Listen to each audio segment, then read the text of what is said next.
অনেকদিন ধরেই আমাদের রাইস কুকারটা নষ্ট হয়ে পড়েছিল। ঠিক করব করে ভাবছিলাম, বাট ঠিক করাই হচ্ছিল না। এখন হঠাৎ করে এমন শীত পড়েছে যে চুলায় সবসময় রান্না করতে যেতে খুবই আলসেমি লাগছে। তাই আজকে ভেবেই নিয়েছি আজকে অবশ্যই রাইস কুকার কিনে নিয়ে আসবো। যেই কথা সেই কাজ, বাজারে গিয়ে একটা রাইস কুকার নিয়ে আসলাম কিনে, সেটা হচ্ছে মিয়াকো কোম্পানির। আমাদের বাসায় একটি ওয়াটার হিটার আছে মিয়াকো কোম্পানির, যেটা কিনা ৮ বছর ধরে রানিং, এখনও সার্ভিস দিচ্ছে। তাই এবারের রাইস কুকারটা আমরা মিয়াকো কোম্পানির কিনে নিয়ে আসছি। আমার তো রাইস কুকারের কালারটা খুবই বেশি পছন্দ হয়েছে। আপনাদের কেমন লাগছে অবশ্যই কমেন্ট করে জানাবেন।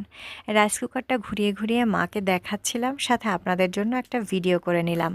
আপনারা কে কোন কোম্পানির রাইস কুকার ব্যবহার করেন এবং কোনটা বেশি লং লাস্টিং, আমাকে প্লিজ অবশ্যই কমেন্ট করে জানাবেন। সাথে একটা চার্জার পয়েন্টও কিনে নিয়েছি যেন রাইস কুকারটা সেট করতে